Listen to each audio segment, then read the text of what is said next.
السلام عليكم ورحمة الله وبركاته. الحمد لله رب العالمين والصلاة والسلام على أشرف المرسلين وعلى آله وأصحابه وأزواجه وذرياته وأهل بيته أجمعين. சங்கைக்கும் மேன்மைக்கும் உரிய பெரியோர்களே, சகோதரர்களே, எல்லாம் வல்ல அல்லாஹு ஜல்ல ஜலாலும் நாம் செய்யக்கூடிய எல்லா நற்காரியங்களையும் முகஸ்துதியின்றி இஹ்லாஸான முறையில் இறைவனுக்காக மட்டுமே செய்யப்பட்ட நல்வணக்கங்களில் நம் வணக்கங்களை அல்லாஹ் அங்கீகரித்துக் கொள்வானாக. நாம் செய்யக்கூடிய வியாபாரங்களிலும் தொழில்துறைகளிலும் நஷ்டமில்லாத ஹலாலான முறையில் நிரம்ப லாபத்தை பெற்று அந்த லாபகரமான வாழ்க்கை கொண்டு தம் தேவைகளையும் தேவை உடையவர்களின் தேவைகளையும் நிறைவேற்றக்கூடிய நல்ல பொருளாதாரத்தையும் உள்ள விசாலத்தையும் அல்லாஹ் அனைவர்களுக்கும் வழங்கி அல்வானாக. கஞ்சத்தனம் என்கிற தீய பண்பை விட்டு அல்லாஹ் நம்மை பாதுகாத்துக் கொள்வானாக. நம்மை இந்த உலகத்தில் வாழ வைக்கும் காலமெல்லாம் நோய் நொடியின்றி உடல் ஆரோக்கியத்தோடு அல்லாஹ் நம்மை வாழ செய்வானாக. அந்த ஆரோக்கியமான வாழ்க்கை கொண்டு அல்லாஹ் ரசூலை நெருங்கக்கூடிய அனைத்து நல்ல முறைகளையும் புரியக்கூடிய நல்ல முத்தகின்களின் கூட்டத்தில் அல்லாஹ் நம்மை ஆக்கி அல்வானாக. திடீர் மரணங்களை விட்டும் தீய மரணங்களை விட்டும் நம்மையும் நம் குடும்பத்தையும் நம் சமூகத்தையும் அல்லாஹ் முழுமையான முறையில் பாதுகாத்துக் கொள்வானாக. மருத்துவமனையின் செலவினங்களை விட்டும் வேதனைகளை விட்டும் அல்லாஹ் நம்மை காத்தல்வானாக. நம்மில் யாரெல்லாம் நோயால் பாதிக்கப்பட்டு வீடே கதி என்றும் ஆஸ்பத்திரியே கதி என்றும் அல்லல் பட்டும் அவதியற்றும் இருக்கிறார்களோ அத்தனை மக்களுக்கும் வெகு விரைவில் நோயை போக்கி உடல் ஆரோக்கியத்தை வழங்குவதோடு அவர்களை கொண்டு அவர் குடும்பத்திற்கும் சமூகத்திற்கும் பலன் தரக்கூடிய மக்களாக ஆக்கியல்வானாக. நாம் இந்த உலகத்தில் வாழ்ந்து மறைகிற நேரத்தில் லா இலாஹ இல்லல்லாஹ் முஹம்மதுர் ரசூலுல்லாஹ் என்ற கலிமாவை மொழிந்து ஜன்னத்துல் ஃபிர்தௌஸை கண்ணால் கண்டு அகமகிழ்ந்து சிரித்த வண்ணமாக மரணிக்கக்கூடிய நல்வாக்கியம் பெற்ற மக்களில் அல்லாஹ் நம்மை ஆக்கியல்வானாக. மரணித்தும் மரணிக்காத இறைநேசன் கூட்டத்தில் அல்லாஹ் நம்மை ஆக்கி அருள்வானாக. நாளை மறுமையில கண்மணி முஹம்மது ரசூலுல்லாஹி ஸல்லல்லாஹு அலைஹி வஸல்லம் அவர்களின் திருக்கரங்களால் ஹவ்லுல் கௌசர் என்கிற தடாகத்தில் நீர்வருகி அன்னாரின் ஷஃபாத்தை பெற்று அன்னாரின் கரம் பிடித்து ஜன்னத்துல் ஃபிர்தௌஸ் என்ற உயர்ந்த சொர்க்கத்தில் அவர்களோடு அல்லாஹ் நம்மை சங்கமிக்க செய்வானாக. எல்லாவற்றுக்கும் மேலாக இறை அன்பை பெற்று இறைவனை பார்த்து பரவசம் அடையக்கூடிய அவருடைய லிகாவையும் ரிலாவையும் பெற்ற மக்களில் அல்லாஹ் நம்மை ஆக்கி அருள்வானாக. அருமையான மூமின்களே, உலகத்தில் மனிதர்கள் வாழுகிறார்கள். அதிலே விசித்திரமான வாழ்க்கை வாழ்ந்து கொண்டிருக்கக்கூடியவர்களும் பலர்களும் உண்டு. நாம் இப்போ சொல்லக்கூடிய வாழ்க்கை இருக்கிறதே விசித்திரத்திலும் விசித்திரமான ஒரு வாழ்க்கை. அது என்ன? கண்மணி முஹம்மது ரசூலுல்லாஹி ஸல்லல்லாஹு அலைஹி வஸல்லம் இடத்துல ஒரு பெண்ணு சொன்னாங்க, யார ரசூலுல்லாஹ், என் கணவனிடத்திலிருந்து எனக்கு தலாக்கை வாங்கி தாருங்கள், அவரோடு எனக்கு வாழ விரும்பவில்லை என்று பெருமானார் ஸல்லல்லாஹு அலைஹி வஸல்லம் ஒரு பெண்ணு முறையிடுறாங்க. ரசூலுல்லாஹி ஸல்லல்லாஹு சொல்லுவாங்க, தலாக் என்பது மார்க்கத்தில் அனுமதிக்கப்பட்டிருந்தாலும் கூட அந்த வார்த்தையை நிகழ்கிற பொழுது சொல்லுகிற பொழுது அல்லாஹ்வின் அரிசை ஆடுகிறது என்றார்கள் பெருமானார் ஸல்லல்லாஹு அலைஹி வஸல்லம். அந்த வார்த்தை பயன்படுத்தக்கூடாத வார்த்தை, வாழ்வதற்கு வழியில்லை என்கிற பொழுது அதை பயன்படுத்தி கொள்ளலாம். அப்படி பயன்படுத்தி விட்டால் வாழ்கிற வாழ்க்கை பிரிவு ஏற்பட்டுவிடும் என்பதை எல்லாம் நமக்கு பெருமானார் ஸல்லல்லாஹு அலைஹி சொல்றாங்க. இந்த அம்மா ரசூலுல்லாஹ்ட்ட கேட்குறாங்க, என் கணவனோடு வாழ விரும்பலை, எனக்கு தலாக் வாங்கி கொடுங்க அப்படிங்கிறாங்க. கேட்டவுடனே ரசூலுல்லாஹ் கொடுத்துருவாங்களா? என்ன காரணமா அப்படின்னு கேட்குறாங்க. அந்த அம்மா சொல்றது, காரணத்தெல்லாம் சொல்ல விரும்பலை, எனக்கு தலாக் வேணும் அப்படிங்கிறாங்க. ஸல்லல்லாஹு எவ்வளவோ சொல்லி பார்க்குறாங்க, நம்ம கேட்குற மாதிரி இல்லை. காரணத்தை கேட்டாலும் காரணம் சொல்ல மாட்டுது. அந்த அம்மா சுருக்கமாக சொல்லுது, காரணமெல்லாம் சொல்ல விரும்பலை, எனக்கு அவரோடு வாழ பிடிக்கலை, அதனால எனக்கு தலாக் வாங்கித்தாங்க அப்படிங்கிறாங்க. ஸல்லல்லாஹு பார்த்தாங்க, ஏன்னா அந்த அம்மா இவ்வளோ முருங்கை மாதத்தில் ஏறி நிற்கிற மாதிரி நிற்கித, இறங்கவும் மாட்டுது, என்ன காரணம்னு சொல்ல மாட்டுத, சரி எதுக்கு நாளைக்கு வீட்டுக்காரனை வர சொல்லு அப்படின்னு சொல்லி ஸல்லல்லாஹு சொல்லி அனுப்பிட்டாங்க. இந்த அம்மா போய் சொல்லுச்சு, இந்த மாதிரி ரசூலுல்லாஹி ஸல்லல்லாஹு உங்களை கூப்பிட்டாங்க, போய் பாருங்க அப்படிங்கிறாங்க. ரசூலுல்லாஹ் கூப்பிட்ட உடனே இவர் என்ன செய்றாருன்னா குதிரையில் ஏறி ஸல்லல்லாஹு அலைஹி வஸல்லமங்களை பார்க்க வர்றார். அப்படி வருகிற பொழுது கொஞ்சம் குதிரை வேகமாக வந்து அவரை கீழே தள்ளி விட்டுருச்சு. கீழே விழுந்தாரு, கால் உடஞ்சி போச்சு. இந்த செய்தியை கேள்விப்பட்டவொன்னு அந்த மனைவி தலாக்கு வேணும்னு சொல்லிச்சுல, அவருடைய மனைவி அவரை வந்து கீழே விழுந்த இடத்துல தூக்கிட்டு போய் வீட்டில் ரொம்ப பணிவிடை செய்யுது. எந்த அளவுக்கு அப்படின்னா ஸல்லல்லாஹு எதிர்பார்த்துட்டு இருக்கிறாங்க, சஹாபை காணாம அப்படின்னு எதிர்பார்த்துட்டு இருக்கிறாங்க. அப்புறம் கேள்விப்பட்டா அவங்கள பார்க்க வரும் பொழுது குதிரையிலிருந்து கீழே விழுந்துட்டாங்களாம்.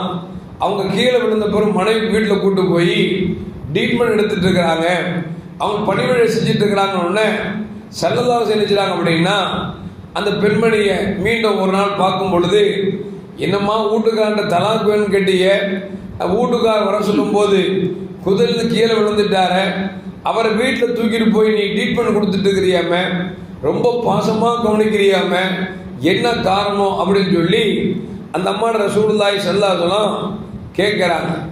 அந்த அம்மா சொல்லிச்சு, நான் வந்து ஏன் என் வீட்டுக்காரருக்கு தலாக் வேணும் அப்படின்னு கேட்டேன் அப்படின்னா, அல்லாஹ் ஒரு வசனத்தை இப்படி சொல்கிறான். எப்படி சொல்கிறான் அப்படின்னா, ஃபலம்மா நசு மா துக்கிரு பிஹி ஃபதஹ்னா அலைஹிம் அப்வாப குல்லி ஷைஇன் ஹத்தா இதா ஃபரிஹு பிமா ஊத்து அகதனா பகதத்தன் ஃபைதா முப்லிசூன் அப்படின்னு அல்லாஹ் ஜல்ல ஜலாலுஹு ஒரு வசனத்தில் என்ன சொல்றான் அப்படின்னா, யார் அல்லாஹ்வை இந்த உலகத்தில் மறந்து வாழ்கிறார்களோ அவர்களுக்கு நாம் உலகத்துடைய எல்லா ஆசாபாசத்தையும் எல்லா செல்வ செழிப்பையும் திறந்து விடுகிறோம் என்று அல்லாஹ் ஜல்ல ஜலாலுஹு சொல்றான்.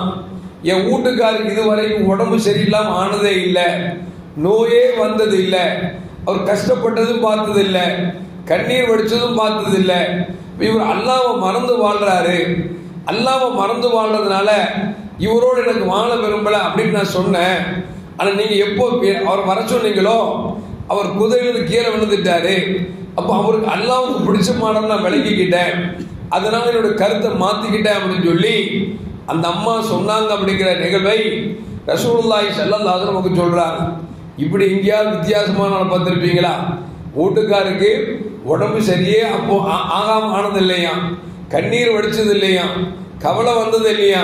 அந்த அம்மாவுக்கு என்ன நினைப்பாய் போச்சு, இவர் அல்லாஹ்வுடைய பிரியத்துக்கு இல்லாத ஆளாயிட்டாரு. ஏன்னா அல்லாஹ்வை யாரும் மறந்து வாழ்றாங்களோ அவங்களுக்கு தானே உலகத்தின் ஆசாபாசத்தை அல்லாஹ் திறந்து விடுறான்.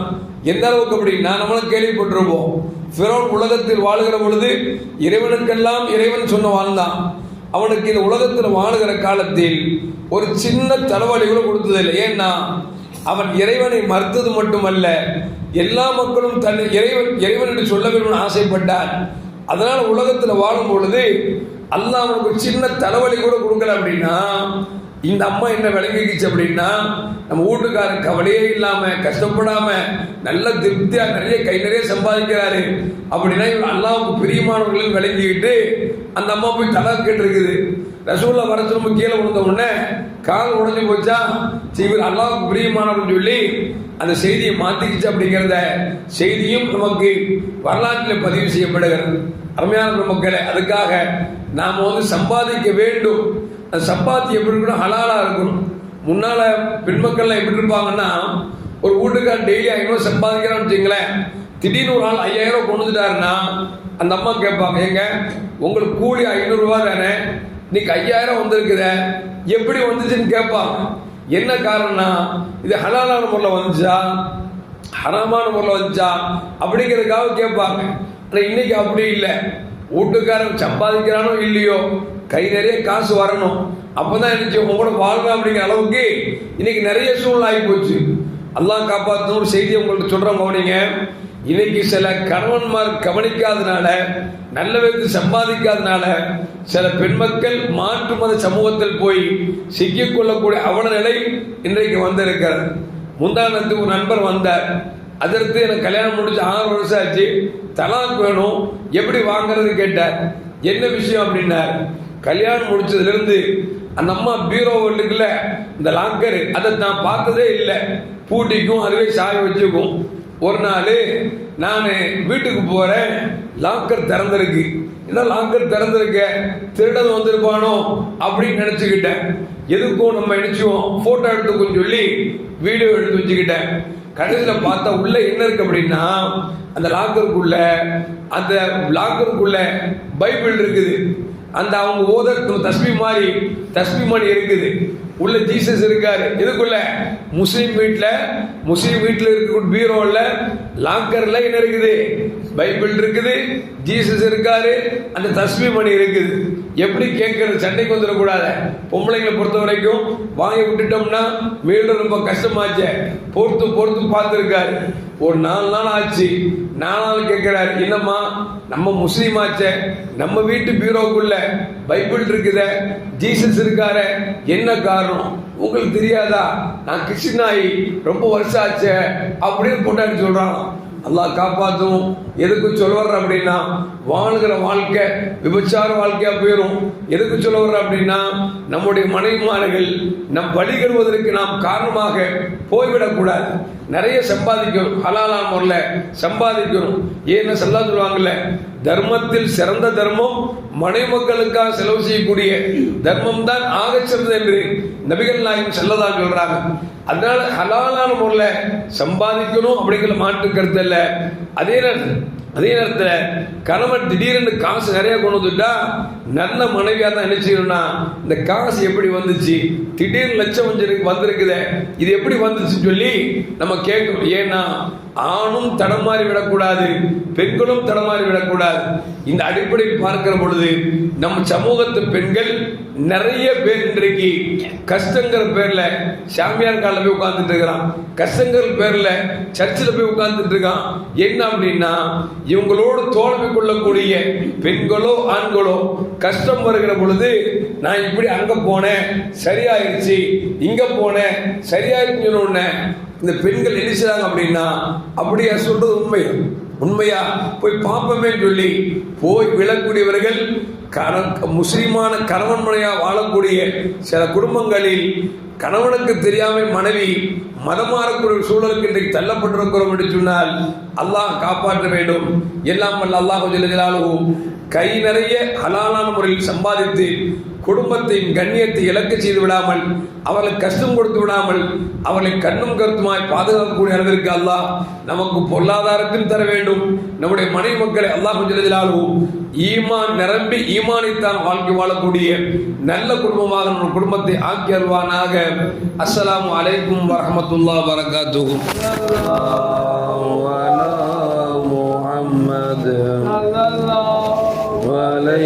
வஸல்லம் ஸல்லல்லாஹு அலா முஹம்மத் ஸல்லல்லாஹு அலைஹி வஸல்லம் ஸல்லல்லாஹு அலா முஹம்மத் யா ரப்பி ஸல்லி அலைஹி வஸல்லிம்.